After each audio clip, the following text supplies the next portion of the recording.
Hola, ¿qué tal? Buenas noches. Mi nombre es Yasmín Hernández y es un gusto poder estar el día de hoy con ustedes.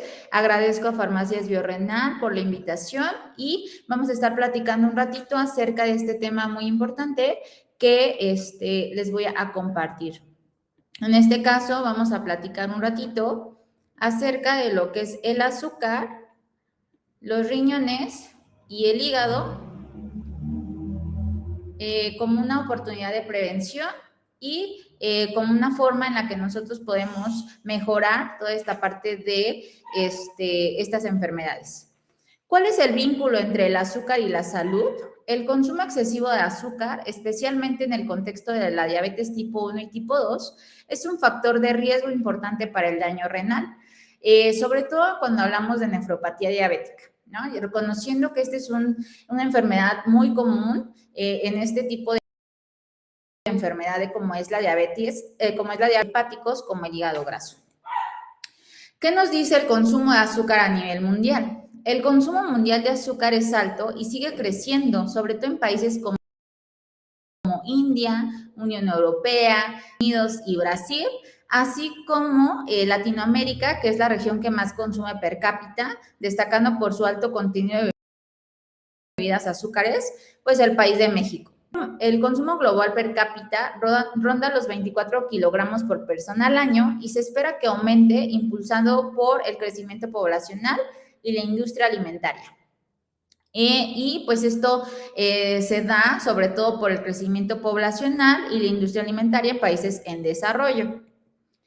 ¿Qué nos dicen estas estadísticas, sobre todo en países como México? Que el 67.1% de la población escolar, sobre todo entre 5 y 11 años, el 1% de las y los adolescentes entre 12 y 19 años van a consumir al día más azúcares añadidos de lo recomendado. Esto de acuerdo a encuestas como la ENSANUD. También se muestra que arriba de esta población escolar y adolescente de 5 a 19 años está ingiriendo más del 10% de la energía, sobre todo de calorías en su dieta diaria, a través de azúcares añadidos. México tiene un alto consumo, especialmente de refrescos, cerca de 163 litros por año por persona, y es el más alto del mundo según el Instituto Nacional de Salud Pública. Y a todo esto, ¿qué es el azúcar? Y bueno, viendo esta parte de estadísticas, pues se observa, ¿no? Que fuera de las escuelas, pues hay mucha venta de este tipo de alimentos, ¿no? Que ya se ha tratado de regularizar toda esta parte. Todavía vemos que afuera pues se venden esta parte de comida chatarra, de jugos, de refrescos, ¿no? De dulces, e incluso algunos todavía sobrepasan esta parte, se llegan a infiltrar ahí ¿no? Entonces es muy importante pues que ya se estén haciendo estas políticas para prevención. Y pues este azúcar son los azúcares adicionados que se definen como los azúcares y jarabes que se agregan a los alimentos durante su procesamiento o preparación. Este consumo elevado de azúcares pues se va a asociar a diferentes patologías, sobre todo obesidad, sobrepeso, ¿no? Alteraciones hepáticas, desorden del comportamiento, lo que es hiperlipidemias, enfermedades cardiovasculares y sobre todo el tema que nos compete, que es el hígado graso, ¿no? También puede provocar algunos tipos de cáncer, así como caries dentales. Y este consumo de azúcar también puede alterar el desarrollo de alteraciones psicológicas como la hiperactividad y enfermedades mentales. De acuerdo a la Organización Mundial de la Salud, menos del 10% de la ingesta energética diaria debe corresponder a estos azúcares simples, es decir, para una dieta estándar de un adulto aproximadamente 2.000 calorías, se debería consumir menos de 25 gramos al día de azúcares libres. Entonces, pues hay que cuidar mucho este consumo. Y es inevitable de azúcar sin definir esta enfermedad como la diabetes, ¿no? La diabetes mellitus, de acuerdo a la ADA 2026, recién salido, ¿no?, del horno, es un grupo de trastornos metabólicos del metabolismo de los carbohidratos, en la que la glucosa se subutiliza como fuente de energía y se produce en exceso debido a una gluconeogénesis y glucogenólisis inadecuadas, lo que resulta en hiperglucemia. La diabetes se puede diagnosticar mediante la demostración de concentraciones elevadas de glucosa en plasma venoso o un aumento de la hemoglobina glicosilada en sangre. Y Una complicación muy importante de lo que es la diabetes es la enfermedad renal crónica. En personas con diabetes, generalmente se desarrolla después de una duración de 10 años de la diabetes tipo 1. Es más común entre estos 5 a 15 años después de su diagnóstico, pero puede estar presente en la diabetes tipo 2, es decir, antes de que nosotros sepamos que ya tenemos diabetes, al hacer un estudio de laboratorio y viendo lo que es creatinina, ¿no? Urea, lo que es el BUN, pues ya empezamos a notar que hay una lesión, ¿no? Entonces, tal vez con alguno de estos síntomas, pues es cuando identificamos que pues ya tenemos diabetes, pero muchas veces ya es demasiado tarde, ¿no? Porque ya existe esta complicación. La enfermedad renal crónica puede progresar a insuficiencia renal que requiere diálisis o trasplante del riñón y es la principal causa de insuficiencia renal. Y bueno, ¿cómo la glucosa o este azúcar eleva el daño a los riñones? Va a haber un daño vascular en la que los altos niveles de azúcares en sangre dañan los diminutos vasos sanguíneos en los riñones, afectando su capacidad para filtrar la sangre. Igualmente va a haber una inflamación y un estrés oxidativo, en el cual la hiperglucemia provoca inflamación y estrés oxidativo a nivel del riñón, generando cicatrices y pérdida de la función. La proteinuria, los riñones dañados, son proteínas como la albúmina hacia la orina, que es un signo temprano de lesión renal, y la hipertensión, que es la diabetes, a menudo coexiste con la presión arterial, que va a dañar esta tensión en los vasos renales y va a acelerar el daño, ¿no? Entonces, además de la diabetes, es la hipertensión arterial, en el cual hay que tener, pues, sobre todo, atención. ¿Y qué va a provocar? Que no solamente los azúcares, ¿no? Como tal de mesa o esta parte de azúcar morena, azúcar blanca, miel, ¿no? Como tal el azúcar, sino que vienen también de estos llamados carbohidratos, ¿no? Entonces, es importante recalcar que no solo el azúcar como tal de mesa nos va a aumentar aquí el problema renal o de diabetes, sino que también está dentro de este tipo de carbohidratos. ¿Y qué son los carbohidratos? Además de proteínas y lípidos, grasas, ¿no?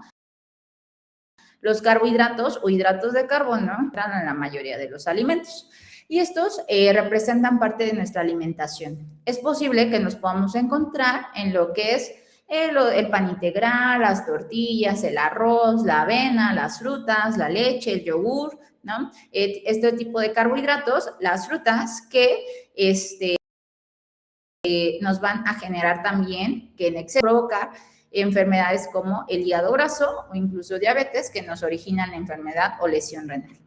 Dentro de estos carbohidratos encontramos dos tipos, uno que son carbohidratos simples versus los carbohidratos complejos.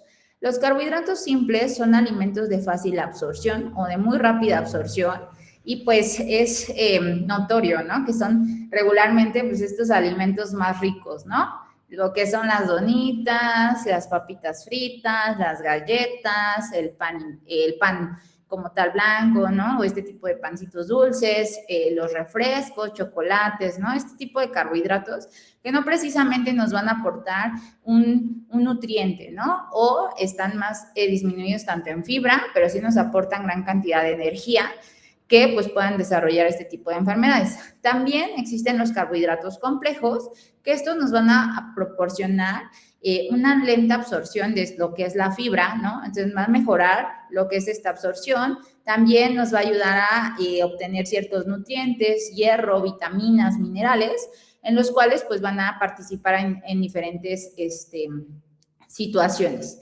Dentro de estos carbohidratos complejos viene lo que son los cereales, las leguminosas, las frutas, la leche y el yogur. Entonces, dentro de estos carbohidratos, como son los cereales y leguminosas, podemos encontrar lo que es el arroz, el espagueti, las pastas, ¿no? Y dentro de esto también las frutas, la pera, el plátano, ¿no? Diferentes frutas, así como leche y yogur, ¿sale? Y para esto hay que identificar lo que es el índice glucémico. El índice glucémico es la respuesta de la glucosa sanguínea después de la ingestión de alimentos de prueba que contiene hidratos de carbono, el cual es comparado con un alimento de referencia. Es decir, es la capacidad de un alimento de aumentar rápidamente o medianamente la glucosa en sangre. Típicamente esta glucosa y el alimento de prueba y el de referencia usualmente son 50 a 100 gramos de glucosa y deben contener la misma cantidad de hidratos de carbono. Vemos en esta imagen lo que es colores como el verde, el amarillo y el rojo, en el cual el verde significa que tiene un índice glucémico bajo, el amarillo un índice glucémico medio y el rojo un índice glucémico rojo, ¿vale? Entonces, dentro de estos alimentos con índice glucémico alto se encuentra lo que es el azúcar, la miel, las mermeladas o dulces, golosinas, jugos de frutas, puré de papa, el pan blanco, el arroz blanco, las pasitas de uva, el helado, los cereales azucarados, ¿no? Sandía, fideos de res. El índice glucémico medio son alimentos como papas fritas, cereales para el desayuno, ¿no? Arroz integral, avena, pan integral, ¿no? Uva, pastas cocidas, etc. El índice glucémico bajo encontramos lo que son frutos secos, leche, yogur, quesos, leguminosas, duraznos, ¿no? Estas frutas, verduras de hoja verde, zanahorias, etc. Entonces, ubicamos esta clasificación y esta es la cantidad, pues, de glucosa que nos va a elevar en sangre, ¿no? Pero no sino también tenemos que hablar lo que es la carga glucémica. El índice glucémico nos refiere a un todo, ¿no? Es decir, no nos habla de porciones, sino qué tanto nos eleva un alimento, ¿no? En este caso, por ejemplo, una sandía. Una sandía, pues, nos va a elevar, tiene alto índice glucémico, pero la carga glucémica es la cantidad total de hidratos de carbono en una porción estándar, ¿sale? Por ejemplo, esta parte de la sandía tiene aproximadamente lo que es 75 gramos, ¿no? Pero al hablar de carga glucémica ya no es más bajo, alrededor de 100 gramos. Entonces, si yo consumo 100 gramos de lo que es la sandía, pues no me va a elevar tanto esta parte, ¿sale? Entonces, la carga glucémica es el producto del índice glucémico y la cantidad de hidratos de carbono consumidas. El método directo para determinar la carga glucémica es haciendo pruebas de área bajo la curva de glucosa con diferentes dosis del alimento medido en diferentes días y comparándolos con esta área bajo la curva. La carga glucémica da la proporción de glucosa disponible para aportar energía o para su almacenamiento. Y esta carga glucémica nos habla de que es una carga glucémica baja, menos de 10, una carga glucémica media y una carga glucémica alta, que es mayor a 20, la carga glucémica media de 11 a 19 y la carga glucémica baja menos de 10. Y observamos el ejemplo, por ejemplo, de la glucosa, que tiene un índice glucémico alto, ¿no? Que es una magnitud de respuesta máxima. Tenemos lo que son las pastas media y un índice glucémico medio, y el pan blanco un índice glucémico alto, pero con carga glucémica media, ¿no? Y la sandía, un claro ejemplo, ¿no? Con índice glucémico alto, pero la carga glucémica es bajo en aproximadamente 100 gramos, ¿vale? Entonces no tiene un impacto tan alto en esta parte. Observamos esta tablita que viene el helado, que es alto en grasa, también con un índice glucémico de 37, ¿no? A diferencia de su carga glucémica, ¿no? Que es de 4, el puré de papa de 74 y la carga glucémica de 15, el arroz hervido de 64 y la carga glucémica de 23. Y aunado a esto del índice glucémico y la carga glucémica, es importante no enfocarnos solo en un alimento, sino en la distribución que nosotros estamos haciendo para que esta carga glucémica no sea tan alta o en este índice glucémico. Para ello es muy importante que se combinen todos estos alimentos para mejorar esta absorción. Y hablando también de la enfermedad renal, si nosotros nos excedemos en este tipo de alimentos, sobre todo en la ingesta de fructosa que entra dentro de estos carbohidratos en altas concentraciones, obtenemos ahora la llamada enfermedad hepática esteatótica asociada a disfunción metabólica, llamado como MAS-LD, y esta es la acumulación de grasa en el hígado, frecuentemente ligada a obesidad, diabetes tipo 2 y síndrome metabólico. Y se maneja con dieta, ejercicio y pérdida de peso para evitar su avance a formas más agresivas, ¿no? Como la MASH, que es la esteatohepatitis asociada a disfunción metabólica. Recordemos que para mejorar toda esta parte, pues se necesita lo que es un buen plan de alimentación, ¿no? Hacer una adecuada dieta, el ejercicio y la pérdida de peso. Una pérdida de peso entre un 5 y un 10% nos va a ayudar bastante a mejorar los parámetros de bioquímicos, ¿no? También de esta parte de evitar enfermedades como diabetes, hipertensión arterial o incluso, si ya se presentan, pues evitar estas complicaciones, ¿no? Entonces, esta pérdida de peso es muy importante y más en pérdida de peso, sobre todo enfocarnos en esta pérdida de grasa, ¿no? Y en el aumento de la masa muscular. Uno de estos endulzantes más comunes utilizados es la fructosa. La fructosa es directamente metabolizada en el hígado y se puede transformar en glucosa. Posteriormente es almacenada como glicógeno, constituyéndose en una fuente de energía para estos hepatocitos. Todo el exceso de fructosa se convierte en lípidos, ejerciendo un efecto tóxico sobre el hígado, ¿vale? Similar al producido por el exceso de alcohol, pudiendo provocar hígado graso no alcohólico, ¿no? Llegan a consulta los consultantes y me dicen, ¿sabes qué? No sé por qué tengo hígado graso, ¿no? Si no consumo alcohol. ¿Por qué? Porque a veces también los alimentos procesados tienen este jarabe de alta fructosa, este jarabe de maíz de alta fructosa, en el cual si yo lo consumo en exceso, pues también me va a ocasionar una enfermedad como es el hígado graso e ir avanzando a fibrosis, ¿no? Cirrosis y llegar en dado momento a un cáncer. Y bueno, este algoritmo, ¿no? Que es la fructosa añadida, podemos observar que existe la fructosa también propia de las frutas, ¿no? Que no precisamente son dañinos, como obtenemos lo que son los flavonoides, antioxidantes, ¿no? La fibra, sobre todo de estas frutas naturales, ¿no? Pero esta fructosa añadida, que como comentábamos, ¿no? De los refrescos, del helado, de las papitas, de lo más rico, ¿no? Que casi no nos agrada, ¿no? Población, pues podemos obtener lo que son enfermedades como obesidad, hipertensión, resistencia a la insulina, diabetes, hígado graso no alcohólico, ¿vale? Entonces, pues todo nos va a generar diversas enfermedades. Y aquí vemos una lipogénesis de nuevo a partir de la fructosa y a manera de resumen, esta fructosa se metaboliza casi completamente en el hígado y se utiliza en reposición del glucógeno, así como en síntesis de ácidos grasos. Mientras el azúcar que nosotros consumimos naturalmente pasa sobre el hígado, ¿no? Al llegar al músculo y en el músculo se produce dióxido de carbono, agua y energía, así como pasa al tejido adiposo, en el que se convierte en glicerol fosfato para producir triglicéridos y energía. Entonces, lo que son el resultado de esta fructosa, los ácidos grasos, triglicéridos y glucógeno hepático, ¿sale? Entonces, dentro de este metabolismo de la fructosa se va a dividir, como vemos en la imagen, en dos fases, en lo que es la síntesis de triosas, lo que es el gliceraldehído, el hidroxiacetona y en gliceraldehído 3-fosfato.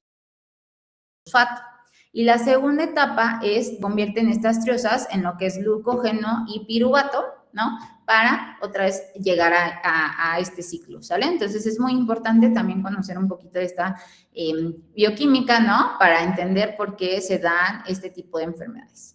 Y nos vamos a este tipo de dietas que nos pueden ayudar mucho al manejo de estas enfermedades, y una de ellas, como hablábamos, ¿no? De la hipertensión arterial, pues es la dieta DASH, ¿no? En las cuales se ha visto en evidencia que nos ayuda a mejorar los niveles de presión arterial, así como disminuye la lesión renal, ¿no? Y nos habla de que cerca de 6 a 8 porciones al día de granos, de 4 a 5 porciones a la semana de lo que son semillas, ¿no? Leguminosas, toda esta parte, de 4 a 5 porciones al día de vegetales, menos de 6 porciones al día de carne, pollo y pescado, y menos de 5 porciones a la semana de dulces, ¿no? Entonces, mayormente se enfoca en esta parte de consumir verduras, 2 o 3 porciones de lácteos al día, ¿no? Y en el consumo también de frutas, así como moderar el consumo de las grasas y aceites.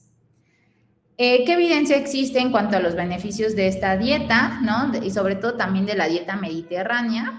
Nos habla que hay una disminución de hemoglobina glicosilada en pacientes con diabetes o en esta glucosa elevada. Hay disminución de la trigliceridemia, ¿no? Mejorar la parte de triglicéridos, ¿no? Por este consumo también elevado de azúcares. Y va a mejorar los niveles plasmáticos también de LDL al año en cuanto al tratamiento.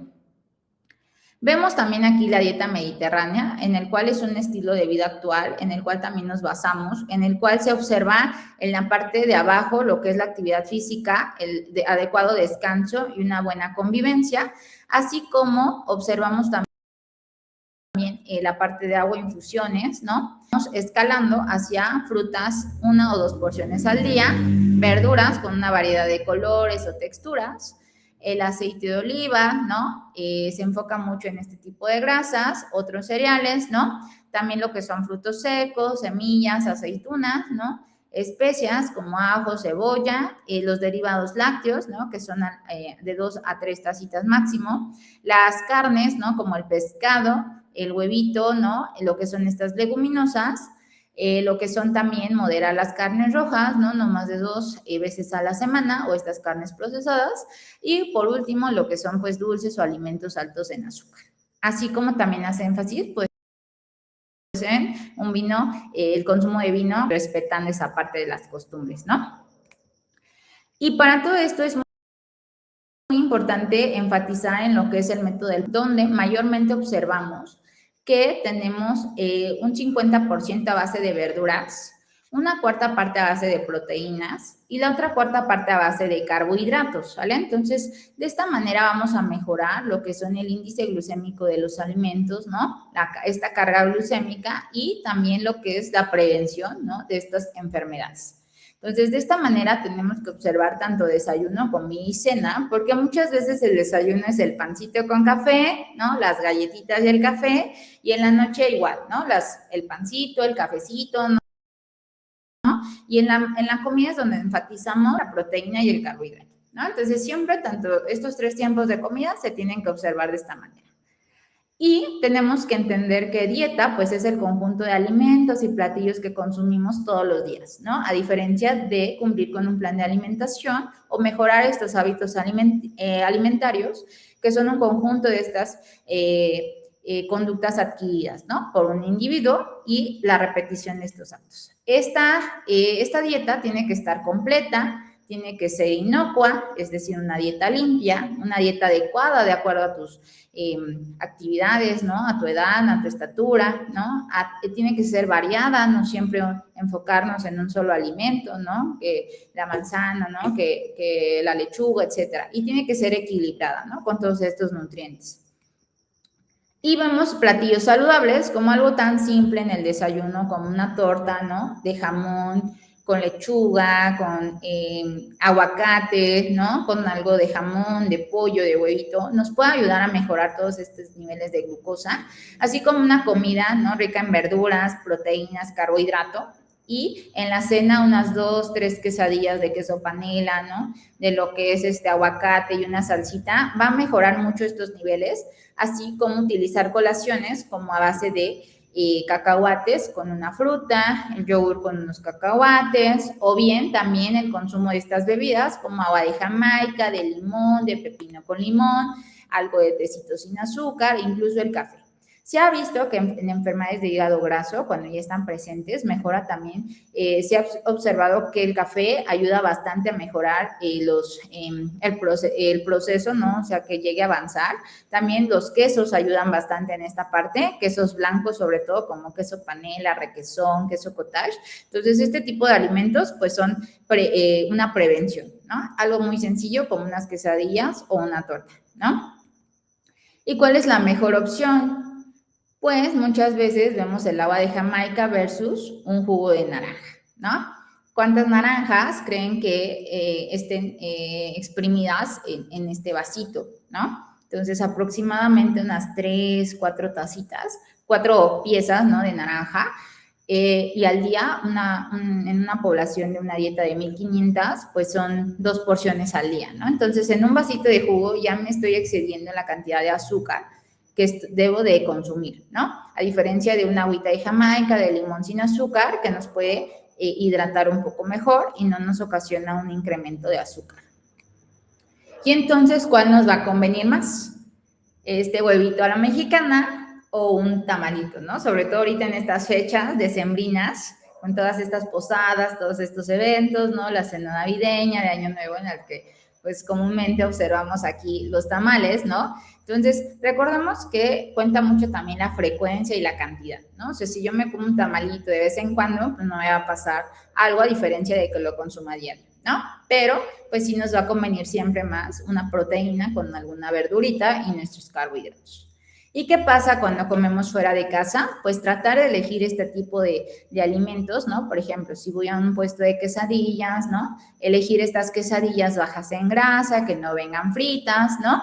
Que vengan con alguna proteína, con alguna verdura, por ejemplo, algo de champiñón, flor de calabaza, ¿no? Nopales, alguna verdura que puedan ser, que nos puedan ofrecer. Y si vamos a un puesto de hamburguesas, pues también evitar esta hamburguesa jumbo, ¿no? Tratar de que sea una hamburguesa pequeña, que sea asada, ¿no? O al carbón, en lugar de que sea frita. Y cómo mantener estos riñones también saludables, además de cuidar también nuestro hígado, pues se sugiere el consumo de 2 a 3 litros de agua por día, alimentarse de manera equilibrada y saludable, con la ingesta de frutas, vegetales y carnes, realizar caminatas diarias de por lo menos 30 minutos para cumplir en la semana con al menos 150 minutos, disminuir el consumo de sal, hacerse análisis de sangre y de orina regularmente cada año si no hay como tal un diagnóstico, ¿no? Y si ya lo hay también en cuanto a los riñones, si no hay algún tema, cada año, cada medio año, para verificar la existencia o no de alguna lesión, tanto a nivel del riñón como a nivel del hígado, ¿vale?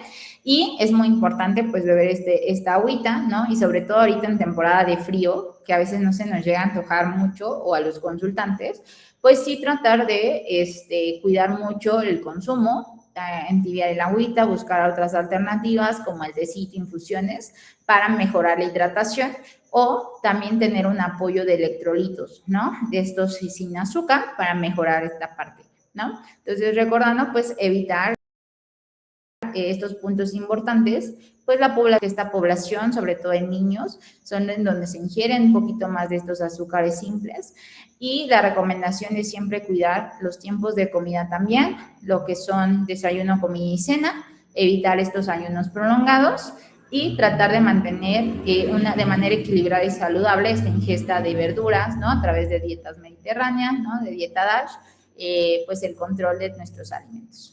Y pues les agradezco mucho estar el día de hoy. No sé si...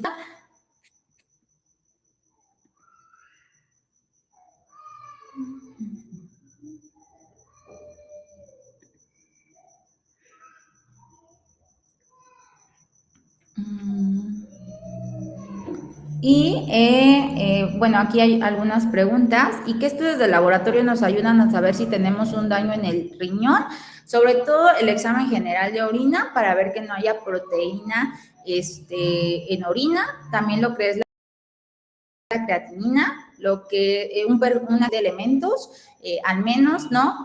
La de 7 elementos también nos puede arrojar, y una tasa de filtrado, si hay y en qué grado está el daño a nivel de riñón, ¿no? Y si no, pues veo, la tasa de filtrado glomerular, lo ideal es que esté arriba de 90, ¿no? Y la química sanguínea también, que niveles de creatinina, de lo que es lo que es el nitrógeno ureico, ¿no? Nos ayuden. He notado que ahora hay muchos casos de diabetes infantil. ¿Usted qué alimentos nos recomienda que evitemos su consumo en niños para prevenir? ¿Qué alimentos nos recomienda que evitemos?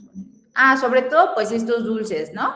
Los alimentos fuera de las escuelas, por ejemplo, lo que son las golosinas, ¿no? También el exceso de frutas, ¿no? O sea, tampoco consumir lo que es el cóctel de frutas, ¿no? Que muchas veces observamos y que todavía tenemos este vasito, ¿no? Y que todavía le agregamos lo que es chantilly, ¿no? Miel, y todavía el jugo de naranja, ¿no? Evitar los carbohidratos en exceso, como son el exceso de tortillas, el exceso de arroz, ¿no? Fomentar la actividad física y estos alimentos nos van a ayudar mucho a prevenir lo que es hígado graso y sobre todo también diabetes, ¿vale? Y con ello contribuir a que no haya obesidad, ¿no? Que es el principal también causante de esta parte. Y no sé si haya alguna otra pregunta. El cuerpo o esta parte del azúcar, ¿no? ¿Qué significa si tenemos antojos de dulces durante varias veces al día? Incluso comiendo bien. Muchas veces los pacientes al llevar un plan de alimentación nos comentan, ¿sabes qué? Es que me da mucha ansiedad por estos alimentos dulces. Es porque también la glucosa va teniendo ahí alteraciones, ¿no? Sobre todo si es un paciente con diabetes, pues el cuerpo se acostumbra a tal nivel de glucosa que lo que queremos es consumir estos alimentos y muchas veces la ansiedad que tenemos es por alimentos dulces.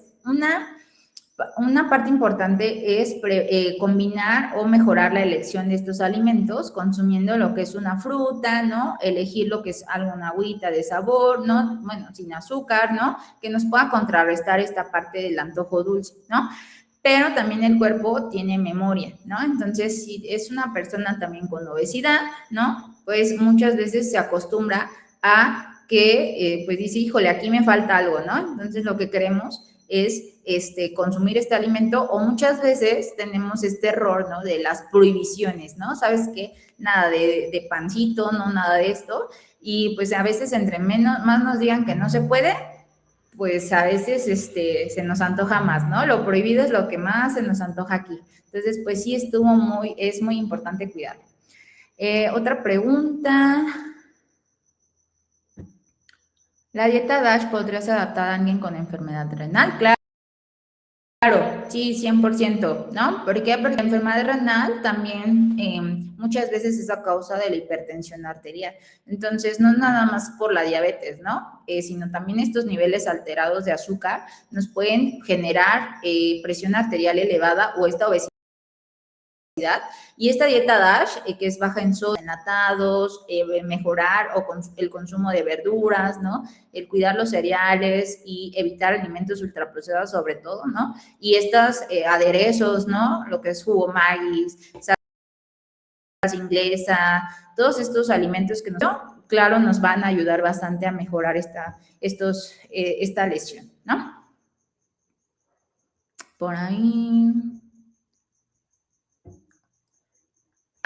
Los carbohidratos, sí, exacto, nos llenan más rápido, ¿no? Lamentablemente. Y también, pues, dependiendo, ¿no? Recordamos que los carbohidratos son de fácil absorción, ¿no? También lo que son, lamentablemente, estos alimentos chatarra, ¿no? Por ejemplo, unas papitas fritas, ¿no? Que contienen más grasa, un poquito de proteínas, y eso nos hacen que tengamos más saciedad temprana, hambre al siguiente muy rápido, ¿no? O esta sensación como de saciedad, ¿no? También influye mucho la cuestión de las emociones, ¿no? Si yo me como una hamburguesa, obviamente me voy a sentir más llena, pero también como tal los nutrientes no son los adecuados. Si yo me como 3, 4 tortillas y mejoran, cumplo, ¿no? Con este método del plato que es proteína y grasa, ¿no? Entonces estos carbohidratos pues sí nos van a llenar más rápido, sobre todo también cuando consumimos una fruta, ¿no? Yo me como una manzana y me siento satisfecho, pero también a los 30, 40 minutos ya tengo hambre otra vez, ¿no? Y digo, chin, pero ¿por qué, no? Si me acabo de comer una fruta, y ya me sentí saciado, ¿por qué tengo hambre otra vez después, no? Entonces sí es muy importante la combinación, sobre todo para que no nos llenen tan rápido y no tengamos esta dieta tan a base de carbohidratos, ¿no? Entonces también las proteínas nos dan saciedad y las grasas, pero sí tratar de...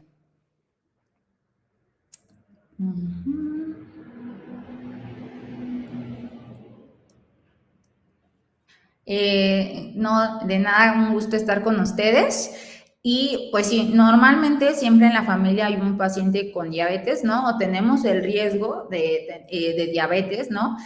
Sobre todo en Latinoamérica, ¿no? Que es muy común estos genes, ¿no? Y el sedentarismo y la alimentación. Y efectivamente cuesta mucho dejar el pan dulce, ¿no? Sobre todo muchas veces aquí en consulta, el que cuando preguntamos qué alimento le agrada, pues siempre es el pancito dulce, ¿no? Entonces, como tal, no es evitarlos, eliminarlos, ¿no? A lo mejor ir evitándolos. Si yo me comía 3, 4 al día, me como uno, ¿no? Voy disminuyendo la cantidad y también lo podría sustituir a lo mejor por rebanadas de pan integral y agregarles algo de chocolate, ¿no? Algo de aguacate, opciones como galletas Marías, como lo que es galletas Animalitos, ¿no? Que tienen a lo mejor menos cantidad de azúcar, a diferencia de un pan dulce, o darles otras estrategias, ¿no? Por ejemplo, como la concha, pues a lo mejor vamos por un cuernito, ¿no? O por un biscuit o un bolillo que tenga menos cantidad de azúcar, ¿no? O sea, darles como estas estrategias, ¿vale?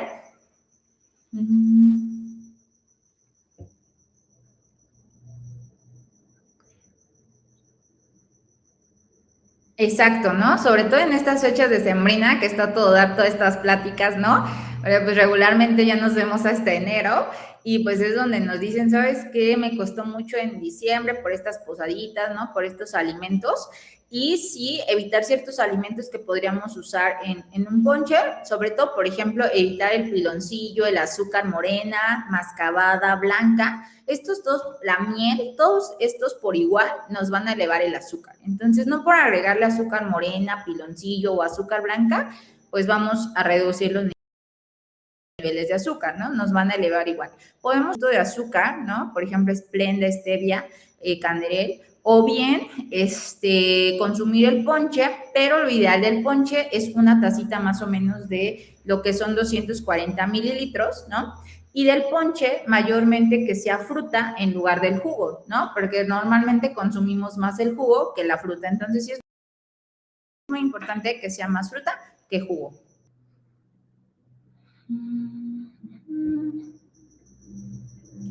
En casos de la dieta keto o dieta cetogénica, sí se recomienda, sobre todo en pacientitos con epilepsia, ¿no? También con enfermedades mentales, se ha visto que ayuda bastante, incluso en pacientes con diabetes, pero ya dependen también de cada paciente, ¿no? Y la adherencia, siempre y cuando llevemos un buen control, sí se llega a recomendar, ¿no? Una dieta sobre todo baja en carbohidratos, se ha visto que adhiere cierto tiempo, ¿no? Podemos también manejarlo, sí, con mucha precaución, así como también con vigilancia de estudios de laboratorio.